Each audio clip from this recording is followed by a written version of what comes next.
Our most distinguished brothers and sisters of the Hajj Commission, most notably our most distinguished and able chairman, the distinguished commissioners, especially the ones on my left and right, whom I told the wazir in Kauye. If you know what the wazir in Kauye means, the wazir of the village.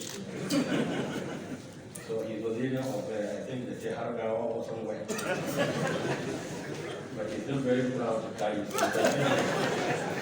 This is the importance of titles, positions we get from our cultural, traditional values, which we value so much and we will never do away with them. So we're going to keep on holding to our title. Distinguished members of the Hajj Commission, the board members, Assalamu alaikum wa rahmatullahi wa barakatuh. And this afternoon, we have this special appreciation to our Creator, Almighty Allah subhanahu wa ta'ala, for this very special blessing He afforded us today, allowing us to come sit together as brothers and sisters in Islam, who the affairs of Hajj in Nigeria carry the responsibility of the Hajj affairs of Nigeria on their heads and shoulders. It's a special day for me because since this commission moved to this very beautiful, very big edifice, this is my first time of coming here. And since Hajj Commission was formed, this is the first time I'm meeting most of the staff of Hajj Commission. My previous visits always ended up with seeing the big men that make things happen, from the chairman to all the commissioners and other big directors, just allowing the smaller ones that do all the dirty work to interact with us. So I'm very happy the chairman did the fit to call all of you here for us to see one another, to pray for one another, to wish one another very well, because whenever a group of Muslims meet at any particular place, there's always a barakah there. We thank Almighty Allah for this blessing today, for making it possible for us to be here. We are most grateful to Almighty Allah for giving us the successes so far we have achieved in running the affairs of Hajj in Nigeria. When He, the Almighty Creator, brought me to this seat, one of the first challenges we faced was ensuring this Hajj Commission takes its firm roots in this country. There were papers being circulated at the National Assemblies and here and there. We're trying to get it passed, trying to make sure the Hajj Commission takes off as an independent organization. And alhamdulillah, we almost started together. This is my 14th year, alhamdulillah, as the president of the Student Council, and I've seen so much transformation in Hajj affairs in this country. From the founding chairman, the current minister of FCT, who did this 2 terms, to the next one, who did it also 2 times, one as the executive, director, executive commissioner, and then one, and then all the other term as executive chairman. That's 2 times. And I think that board was responsible for bringing Hajj Commission to this edifice. We'd like to commend them for this effort. So it's a well thought out plan.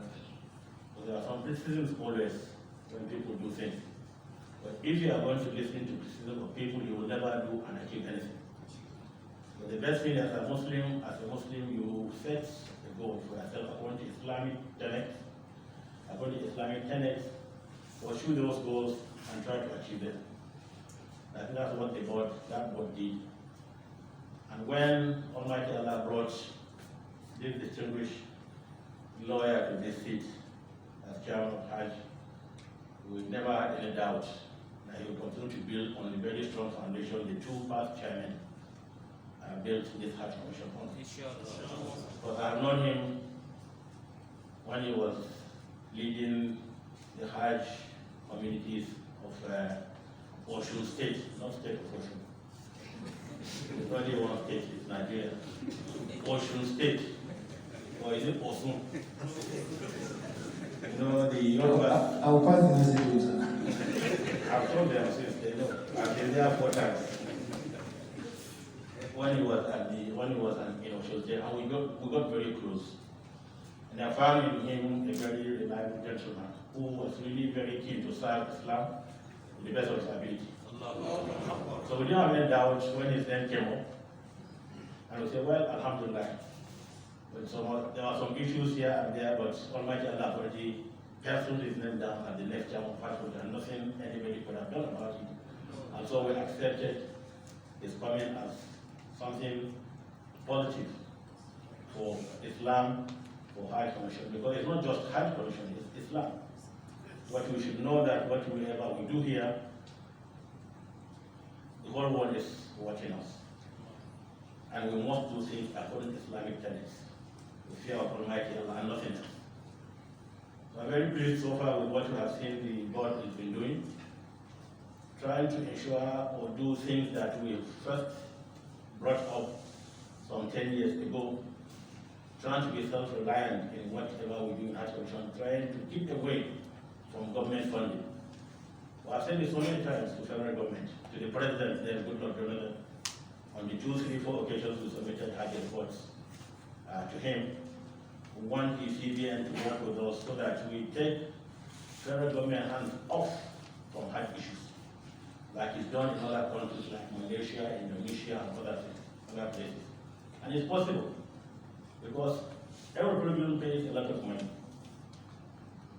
When I first introduced Hajj levy, I introduced it, why? So as to build some amount of money that we can use later on.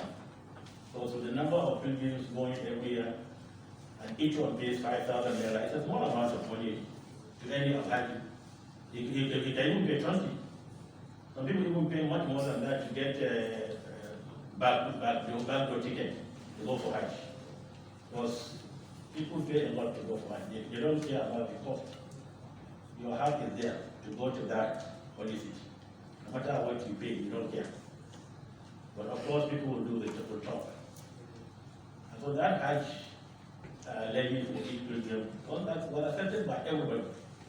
All the state chairmen welcomed it. We started collecting this money, and then it was put in central bank. But somehow, somewhere, certain things started to happen. And these are issues of policies, or rather misconstrued policies. Because I believe if Mr. A paid his money, that money is for him and is to be kept for him to be used for a purpose. It's not government money. It has nothing to do with government. You know. So, but so many things happened. And I believe we should continue with that levy. But it will make a lot of money for Hajj Commission. We will be able to do a lot of things. Because I know an average Nigerian, when he sees his money being used very positively, you mind. The problem is when you see people stealing your money and you are forced to pay that money, then you start shouting. And of course, you have every right to shout. But so Alhamdulillah, so far in the commission here, for the third chairman we haven't had these serious problems here and there. What we want to do is to encourage one another. We encourage one another to do the best we can, the best interest of Islam, and best interest of an average Muslim. And when you do that, you will sleep very well and comfortably knowing that Almighty Allah has seen what you have done. And even the niyyah is there. If you are able to achieve anything, Almighty Allah will not say, yes, we try to do this, but certain things that are placed in front of you, which are challenges, and let me see how you can overcome those challenges. Now, others, one of those advocates of having challenges. But when you have challenge, you overcome it, you are a much better person. only those with challenges will be better in what they do in life. If you just sit down every morning, you just wake up, you don't have any challenge, you don't do anything, well, you have nothing to struggle for. And that's why we're always struggling. All of us are struggling masses. So don't think that because you see us like this, we have a very comfortable life. We are always concerned with the welfare of an average Muslim in this country. Whatever touches anyone Muslim, really we feel so bad about it, and it touches all of us. And that's why sometimes we spend so many hours in the night talking to people about certain issues, about certain things. And everything people say about Islam or Muslim really affect all of us. And so we always try to draw the attention of Muslims to always behave like true Muslims, according to the teachings of the Holy Quran and the Sunnah of the Most Honorable Prophet ﷺ, and nothing more. So we urge you to continue to be good Muslims in whatever you do. Continue to do your best and leave the rest to our Creator, our Sustainer. He will do the rest for us. Because we always believe in Him, in His almighty power, that He doesn't need to ask us before He does anything for us. And we as individuals, as a group, or for a country, or for the world. So I'd like to thank the chairman for